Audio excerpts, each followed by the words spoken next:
Hey everybody, I'm Paul Higgins and welcome to this week's edition of Eagle Insider with Coach Rich Fisher, the varsity football coach at Santa Margarita Catholic High School. This is something that we're going to do often, hopefully each and every week, depending on his schedule and the football games coming up. Coach, I got to say, you started off in great fashion against Downey High School. You had a sophomore quarterback that never took a snap on the varsity level. He comes out, his first pass is a touchdown. You started to roll after that. Did the game unfold the way that you thought? You scripted the game, but did it play out the way you thought it would play out?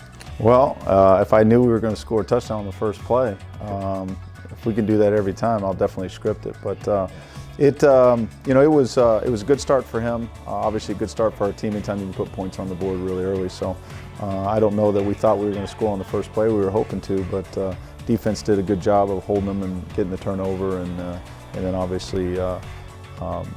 Peter did a great job of finding the E-Buck in the end zone. It was a long, hot summer, and I know that you have a very regimented practice. You got a great group of coaches, and the kids have adapted, and also they've accepted what your approach.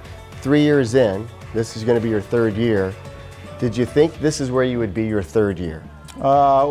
This is about the time where you start to see, change in culture and developing kids. This will be our third class that's come through, so 2 off seasons for us. They've been in the system, both offensively and defensively. You still have a number of kids that transfer in that are new, but I think as a core, the whole group, this is about where you feel like hopefully you can turn the corner.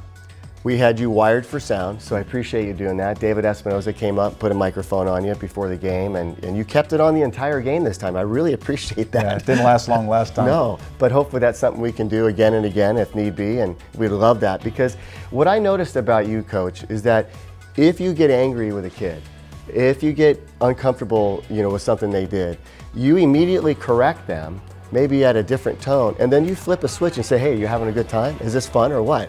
I mean, I don't know where that comes from. Is that wisdom? Is that something you've learned? I think over a period of time, you got to understand how to reach your kids. You got to be firm but fair, and at the same time, I think it's important that the kids know that you care about them, and they do know that. So we say, don't listen to the tone, listen to the message. Because it's a competitive atmosphere, it's a competitive game, and you're expecting perfection all the time, and when things don't work out, you get upset, but at the end of the day, those kids know we care about them and love them. If they could hear everything that I heard, it's unbelievable what Coach says and how they go about even calling a play. Can you go off of that? And I mean, you're on the sidelines. I noticed that you're not even looking at the down and distance. You're not looking at the scoreboard. You're asking, is it 2nd and 3? What's the down? Where are we? And then you call plays off the situation. Can you bring us in that? Because this is the Eagle Insider. Yeah. It's there's a lot that goes into to game day, into calling a game. There's a lot of information, a lot of breakdown. But then obviously on game day, what's really important is that collectively as a group, being able to understand, most people that sit in the stands, they just see a play called and they see a play run, but it's to get to that point. Like you said, I have eyes in the sky, and those guys, everybody has a job in terms of down and distance and trying to identify defense, because you don't have time to scan and see what's going on. You got 35 seconds to get it all done, and so we did a fairly good job, I think, in the game, and a lot of that comes with, again, continuity. You have some really good seniors right now, led by a sophomore quarterback. What can you tell us about the offense, and what were you pleased with? Well, I was pleased that, for the most part, we moved the ball, we answered the bell. Anytime we faced a little bit of adversity or they scored, we were able to capture the momentum. I think anytime that you throw for 6 touchdowns in a game as a sophomore, it speaks volumes for everybody. I mean, the line, he wasn't touched all night long, got flushed one time and ended up scrambling down to the 2-yard line.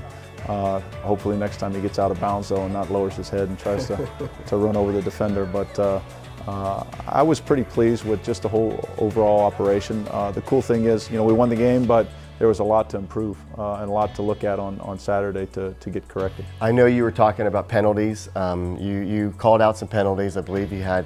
I don't need to go into the penalties that you had, but you just said you don't have to bring that up. Yeah. How do you correct that? I mean, it's the first game. It's out of the gate. People, a lot of anticipation, a lot of excitement, a lot going on.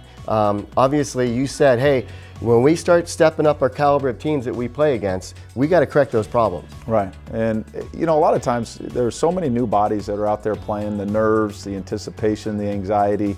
You know, some of those penalties were that. And then some of those are just physical penalties. You know, you're going hard and bad things happen and maybe bad technique or whatever. So I think, you know, you got to look at each penalty, why it happened, how it happened, and get it corrected. But like I said after the game, you achieve what you emphasize. So we focus on that. We'll get it corrected and hopefully, you know, because you can't have a bunch of penalties when you're playing a good football team and expect to win. You and I were just talking prior to this interview, and you said, you know, they have us ranked bottom in the Trinity League.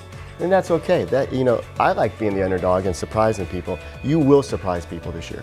I hope. You know, we've been picked last the last 2 years, but yet we've finished third both years and made you know, the state playoffs 2 years in a row. So, you know, public opinion, polls, they don't win football games. You know, the kids win football games. The preparation wins the football game. So that's all well and good because there's a high interest in this league and what teams are doing and who teams are, and I think there's a little bit of question mark out there about who we are or what we have, and but we feel confident with the kids that we have and what we've developed and our culture in this program. So hopefully that leads to you know, some big Friday nights. As we wind down this first edition of Eagle Insider with Coach Rich Fisher, you play Mission Viejo on Friday night at Mission Viejo. That was your first game that you've ever coached with Santa Margarita when you first got here. It didn't end the way you wanted it. Last year, I think you could have beat that team. I think you had them beat. This year, third time seeing them, your thoughts? They're ranked pretty high. Yeah, they're I think the 20th ranked team in the country. Obviously a great program, has been for a long time. They're kind of the class of South Orange County here in terms of public schools, and so we'll have our hands full. I mean, they're well coached, they got great players, they do every year. I think our first year here, like you said, didn't work out the way we wanted. First year with us coaching this team and this program, and then last year I think you could see the growth of this program. Definitely should have won that game, but you didn't. You know, penalties, turnovers, those kinds of things when you're playing good teams will come back to bite you. So hopefully we could play a clean game this week, and kids will be confident. We'll get started today with practice and prepare good during the week so we can try and knock them off on Friday night. Before I let you go, one additional question. I wanted to ask you, your defense had a shutout in the first half.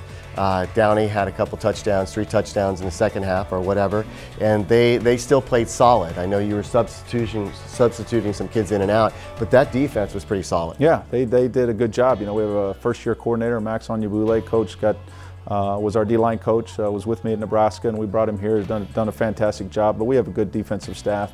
And we've got, like I said, kids that played in this system for 3 years, you know, and so it's their first game. They'll continue to get better. We're going to make hopefully the biggest jump from week 1 to week 2, and if they play that way consistently throughout the season, we'll be in a lot of ball games. Well, it's exciting. You can tell the anticipation now for an Eagle football game. What Coach Fisher has done in 2 short years, now going into his 3rd year, is something special, and it's really something special to watch. Coach, I look forward to doing this each and every week. Good luck on Friday night at Mission Viejo High School. I'm Paul Higgins. This is Coach Rich Fisher, and this has been the very first edition of Eagle Insider. We'll see you next week.